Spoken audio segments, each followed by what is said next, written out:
Many people wake up feeling tired. They may have slept for a full 8 hours, gone to bed on time, and stayed in bed all night. Yet when the morning comes, a sense of fatigue remains. It seems logical that enough sleep should equal feeling rested. But the issue is often not hours in bed. It is more often the quality of sleep, tied to the stress system. Feeling unrested signals that something stayed active when it should have been at rest. Even while the mind was unconscious, the body was not fully in deep repair. Alertness systems may have kept idling through the night. That prevents access to the most restorative phases of sleep. Understanding this means looking beyond the clock and into the nervous system. Energy, alertness, recovery. The answer lies in physiology, specifically the nervous system and hormones that regulate energy and rest. If you can relate, hit that subscribe button and the notification bell to stay updated. Your body operates on a precise internal schedule, your circadian rhythm. A key conductor is cortisol. It manages energy and alertness throughout the day. Its rhythm is predictable and vital. Just before waking, cortisol rises, your biological alarm. It helps you feel awake, alert, and ready. It mobilizes energy and focuses the mind. Through the day, levels should gently decline, supporting physical and mental demand, regulating glucose, inflammation, and blood pressure. The decrease is as important as the rise. Evening is the critical part for sleep. Cortisol should reach its lowest point at night. That drop announces the day's demands are over. Shift modes. Low evening cortisol enables slow-wave sleep and REM for repair, memory, and cleanup. Cortisol is not a bad hormone. It is a regulation signal, not a villain. Your body uses it to manage energy, immunity, and challenge. Without it, waking, focusing, and standing quickly would be difficult. Its purpose is to match resources to demands. When you face deadlines, hard talks, or physical effort, cortisol rises appropriately. Then it should return to baseline when the challenge ends. The problem is timing and duration. Trouble starts when cortisol remains elevated in the evening. If the brain perceives demand is not over, production continues. The natural downward curve stalls. High evening cortisol blocks deep sleep, keeping the brain in a light, vigilant state. The goal is not elimination, but restoration.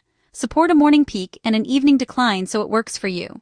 To see why high evening cortisol disrupts sleep, look at the autonomic nervous system. It has two primary states, activation versus restoration. In activation, heart rate and breathing rise, muscles tense, attention sharpens. It prepares you to meet threats or significant demand. Restoration slows heart rate and deepens breathing. It supports repair, digestion, energy storage, immune maintenance, and memory consolidation. Health requires smooth shifting between states. They inhibit each other. You cannot be fully in both at once. Daytime favors sympathetic activity, night favors parasympathetic restoration. Sleep is the ultimate restorative state when parasympathetic leads for hours. Low-grade activation at night keeps you shallow and unrestored. If you can relate, hit that subscribe button and the notification bell to stay updated. Our nervous system evolved with clear danger and safety signals, in a world unlike today. Historically, darkness reduced demand. Today, lines are blurred. Now we are surrounded by chronic, low-grade activation. Ancient stress was acute and ended. Modern stress is constant and unresolved. Phones deliver information, social updates, and work demands into the night. Late cognitive work tells the brain the day is not over. Bright light suppresses melatonin. Content itself is stimulating. Exciting input signals vigilance, not rest. We lie down at 11 while our nervous system runs as if it is late afternoon. It keeps anticipating demand and maintains low alertness. This sustains slightly elevated stress hormones. A body trying to rest and a brain refusing to disengage, leading to sleep without restoration. High nighttime cortisol and norepinephrine cause measurable brain changes that undermine sleep quality. They reshape sleep architecture. Sleep cycles through light, deep slow wave, and REM. Elevated stress hormones reduce time in slow wave sleep and fragment the night. Brief arousals pull you out of depth and reset the cycle. Deep sleep supports the glymphatic system that clears metabolic waste like beta amyloid. Less deep sleep, less cleanup. Waste accumulation contributes to fog, fatigue, and grogginess. Memory and emotional regulation suffer. Learning and recall feel harder. Reactivity rises. A brain sleeping under stress is not repairing, cleaning, or organizing effectively, hence tired despite sleeping. Standard sleep hygiene is sensible and helpful. It optimizes the environment for rest.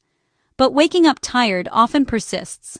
These rules address symptoms, not the root, perceived ongoing demand and lack of safety. If the nervous system is still in activation, it will not surrender to deep sleep. The nervous system responds to cues, not checklists. The most powerful cues are safety and the cessation of demand. Lowering evening cortisol happens through consistent signals of safety. Signals that the day's demands are over and no threats require vigilance. Not a hack, predictable patterns your nervous system learns to trust. Provide clear endpoints to demand, reduce stimulation, establish predictable rhythms, and foster security. Create a reliable boundary between day and night so parasympathetic restoration can take over.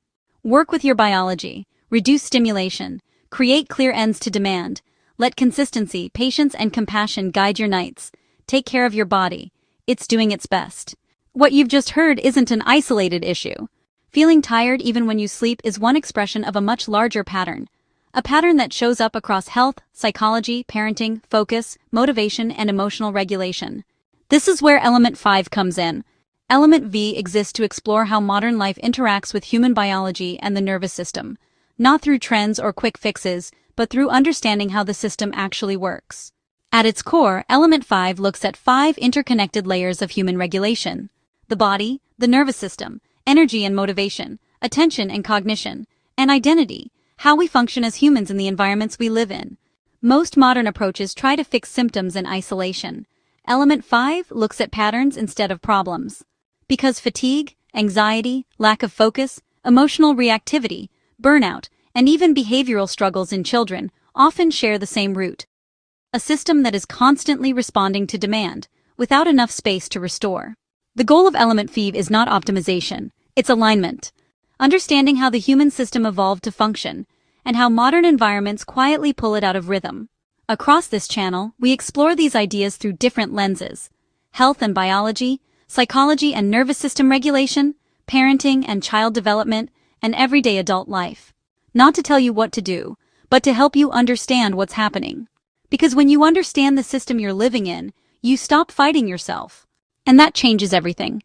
If this way of understanding the body and nervous system speaks to you, this is part of the Element 5 ecosystem. Subscribe to the channel and find us on Instagram for shorter insights and related topics. Take care.